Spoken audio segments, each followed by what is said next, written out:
From Studio 3 at Buzz TV, it's The Horse's Mouth with Tom McManus.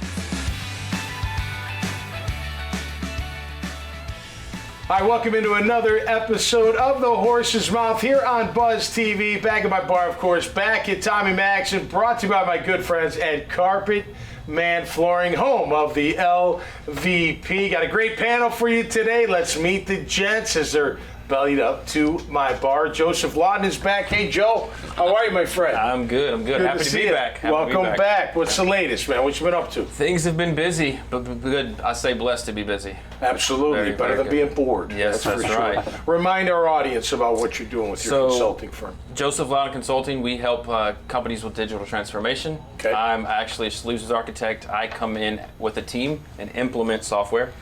Specifically, normally ServiceNow, that's what I specialize in. Okay. That's a platform as a service. So we take everything about a company and put it in one platform so that it can all communicate correctly. Okay. And we have the performance analytics on the backside to make sure everything's kind of automated processing. Automated processing, okay. Customer service, healthcare. I mean, we cross everything. Cool, man. Yep. Great to have you back on the show. Absolutely. Ben Glynn is here. Hey, Ben. Yes, sir. How you doing, brother? I'm doing well. Are you? How much automation do you guys use in the real estate world? We use a lot, and we have companies calling us all the time about other things. Okay. But the main thing is just finding one that works for you, that you like, and using it, because everybody has a different system that may or may not work, and you just got to find the one that works for you. But is it just the user friendliness, for lack of a better term? I mean, like the one platform just works better for. It does, and it depends what your focus on. Everybody's is a little bit different. I mean, for most of it, it's kind of keeping in contact with folks as you're going, and that's a big thing for me in my business. So it's really just that kind of that drip campaign, that follow-up, making sure that you can kind of automatically set them up on there, because I lose somebody's name 10 minutes after I meet like them. Like a CRM, basically. Exactly. Yeah. And that's it's funny because you don't want to ping too many times. Right? So I do it all in my head. There's a science to it. There's a science. All right. 100%. Very cool. No question about it. Great to have you back. Austin Franklin is here. Good Nature Life. How are you, my man? I'm great. Welcome to the bar. Yeah. You're looking good, looking dapper. Appreciate it. I definitely have to say this is the most innovative setup I've been on in terms of an interview. Nice. Just want to give kudos to you and the team at Buzz. Appreciate it, man. I love doing it. It's great having you on. Tell us what you're doing with the Good Natured Life. Right. So Good Natured Life, we're an educational company where we specialize in etiquette, rhetoric, and leadership for corporations as well as colleges. So I've just been real busy, growing the brand and company for the past 8 years. Etiquette's a big one, man. We were talking about that off air. Right. We need better etiquette in all of society. Right, definitely. I mean, our etiquette expert is phenomenal. She's a veteran in the education space. She's worked with us for the past 4 years, Carla Thompson. And it's so needed. There's so many dimensions to etiquette for adults and really youth. Yeah. How about common courtesy? It's a good one. Right. I hold the door open, say thank you. I don't know. Yeah, that's what I do. Normally I say you're welcome afterwards, so it's kind of a natural. As our etiquette expert, she boils it down to one word: respect. And so if you can follow that dimension, obviously you can be good in any arena. So now on the rhetoric side, explain that a little bit more. What do you guys do? So our rhetoric expert, Dr. Deidre Franklin, certified through Cordell, she talks about the art of persuasive speaking and writing. And so that's really the emphasis, how to be positively captivating with your language. Okay, very cool. Yeah. Very cool. Is it like training programs? How do you guys do So our rhetoric and etiquette basically workshop oriented, more so for colleges, and then the leadership space, that's the one I lead. I do it more from a keynote standpoint, conferences, state associations, corporate execs, and I actually just got selected, as you probably know, as the keynote for the $1 Billion Roundtable. Oh, yeah. So, dude. That's awesome. Yeah. Cool. Well, great to have you on the show. Yeah, glad to be here. Yeah, beautiful. Yeah. Nick O Brien's back. What's up, Nick? How's it going? How you doing? Enjoying summer while it's still there. While it's there. It's almost over. I know. Seems quick. School's running around. Right. Yeah. School's coming up. Jags training camp's coming up. Football is back. Absolutely. There's a lot of buzz. Absolutely. What's the latest with you, my man? What you been doing? Just like I said, kind of getting used to enjoying summer before all the athletes start coming back around for the school semester. So. And you're now at UNF, right? Correct. JU to UNF. Cool. Correct. Yeah. That's official. Yes. Or did we officially announce it? Sorry, it is now if it wasn't before. Cut that out, will you? Yeah, it's all right. It's a mix of everything. No, but it's exciting. There's a lot of buzz around the university. And it's great to kind of get in a little bit before the student athletes arrive back at campus, so I get a little bit of time to kind of prepare, because as soon as that semester starts, it's 100% full bore. Yeah. So whether we're talking athletes or even military, those conditioning tests are just, you lose sleep over those. Because I remember when we go back to BC, the first thing we had to do was the Patriot run, and it was like this 1,000-yard jaunt like that, and you had to make it in a time, and you'd be like, I'm gonna die.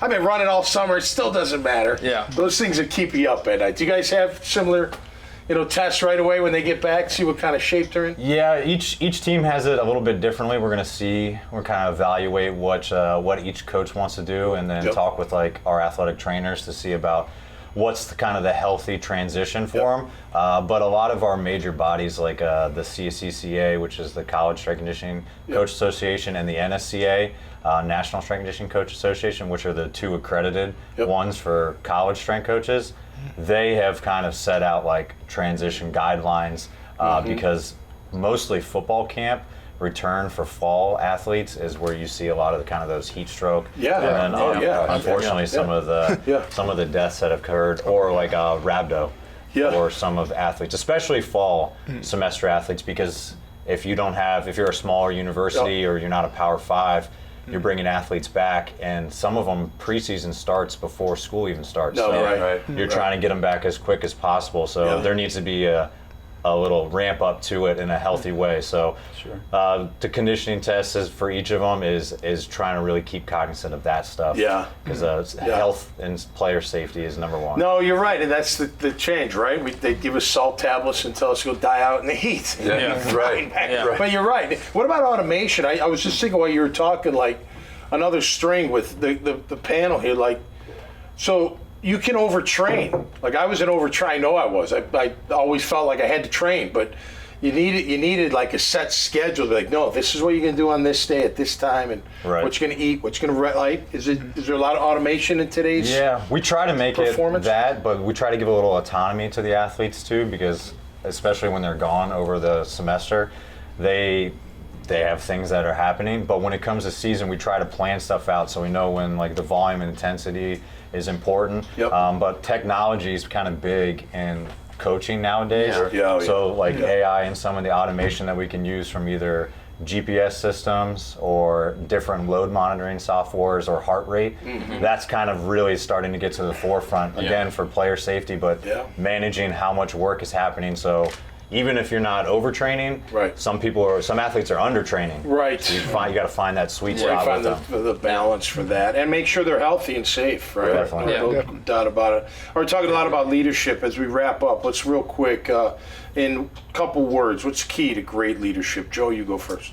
I think servant leadership. Understanding Understanding that they don't work for you, you work for them.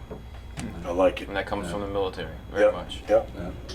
I think it's really having the experience. It's hard to lead somebody when you haven't done the job that you're telling them to do. So to have some experience to fall back on. Absolutely. Good.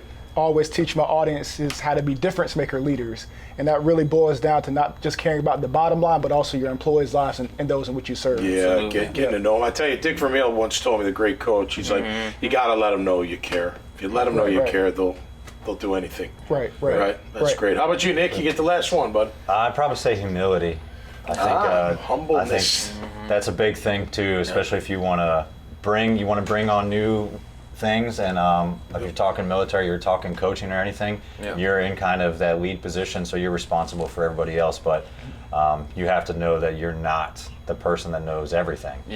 So, and that's even in business transformation, 100%. That's one thing that businesses fail at, is they don't have that level of humility. No, you're right. And what their goals aren't the same goals as their employees, and they never take the time to ask. Experienced, humbled, difference maker.